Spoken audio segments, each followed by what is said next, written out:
America और चीन के बीच चल रही टैरिफ वॉर ने अब वैश्विक कंपनियों को अपने प्रभाव में लेना शुरू कर दिया है। इस बीच टेस्ला और इसके सीईओ एलन मस्क ने चीन को एक बड़ा झटका दिया है। मस्क की इलेक्ट्रिक वाहन बनाने वाली कंपनी टेस्ला ने अचानक फैसला लिया है, जिसकी वजह से चीन को काफी बड़ा झटका मिला है। वह चीन में अपनी दो प्रमुख लग्जरी कारों की बिक्री बंद कर रहा है और इनका ऑर्डर लेना भी बंद कर दिया गया है। बता दें कि प्रमुख इलेक्ट्रिक लग्जरी कारों का मॉडल है एस और मॉडल एक्स। इन सभी का ऑर्डर लेना बंद कर दिया गया है। ये फैसला ऐसे समय में सामने आया है जब अमेरिका और चीन के बीच आयात शुल्क को लेकर तनाव चरम पर है।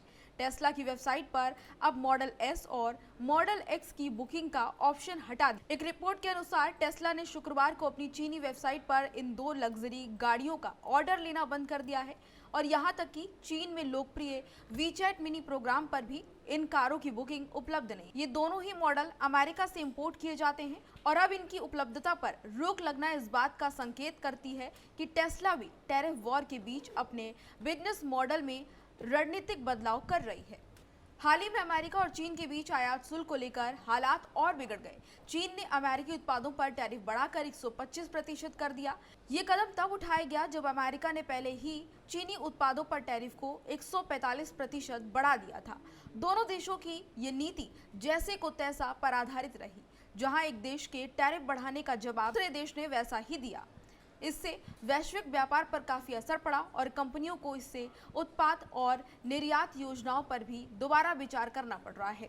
टेस्ला की मॉडल एस और मॉडल एक्स की गिनती उन सभी तमाम महंगी इलेक्ट्रिक कारों में होती जिनको खरीदना लोग काफी ज्यादा पसंद करते हैं। चीन में इनका निर्माण नहीं होता था, बल्कि इन्हें अमेरिका से आयात किया जाता था। पहले तक ग्राहक इन कारों को कंपनी की वेबसाइट या फिर वीचैट ऐप के माध्यम से बुक कर सकते थे और डिलीवरी के लिए 3 से 8 महीने तक वेटिंग रहती थी, लेकिन अब इन कारों की बुकिंग का कोई विकल्प ही मौजूद नहीं है।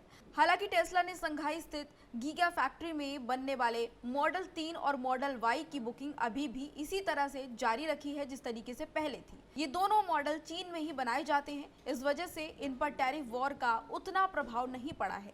मार्च 2023 में टेस्ला ने अपडेटेड मॉडल एस और मॉडल एक्स की डिलीवरी चीन में शुरू की थी और इन्हें चीन के ईवी मार्केट में सबसे महंगे मॉडल के रूप में भी देखा जा रहा था। चीन और अमेरिका के बीच ये टैरिफ वॉर तब शुरू हुई जब 2 अप्रैल को अमेरिकी राष्ट्रपति ने रेसिप्रोकल टैरिफ यानी प्रतिशोधात्मक आयात शुल्क की नीति की घोषणा की। इसके तहत अमेरिका ने चीन पर 34% टैरिफ लगाया, जिसके बाद में ये बढ़ाकर 104% कर दिया गया और इसके बाद एक बार इसको फिर बढ़ाया गया और बढ़ाकर 145% कर दिया गया। जवाब में चीन ने भी अमेरिकी वस्तुओं पर टैरिफ को बढ़ाया और 84% कर दिया। इसके बाद फिर और बढ़ाया और 125% कर दिया।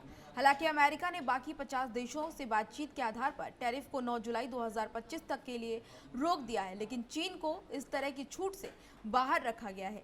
एलन मस्क और टेस्ला का ये कदम साफ दर्शाता है कि टैरिफ वॉर का असर सिर्फ सरकारों या आंकड़ों पर ही सीमित नहीं, बल्कि इसका प्रभाव अब मल्टीनेशनल कंपनियों के अलावा आम उपभोक्ताओं तक भी पहुंच चुका है। आने वाले समय में अगर ये टकराव और बढ़ता है तो इससे वैश्विक ईवी मार्केट और ऑटोमोबाइल उद्योगों को काफी ज्यादा झटका देखने को मिल सकता है और काफी बदलाव भी इसमें देखने को मिल सकता है। फिलहाल इस खबर में इतना ही। इसी तरह की तमाम और जानकारियों के लिए देखते रहिए भारत एक्सप्रेस।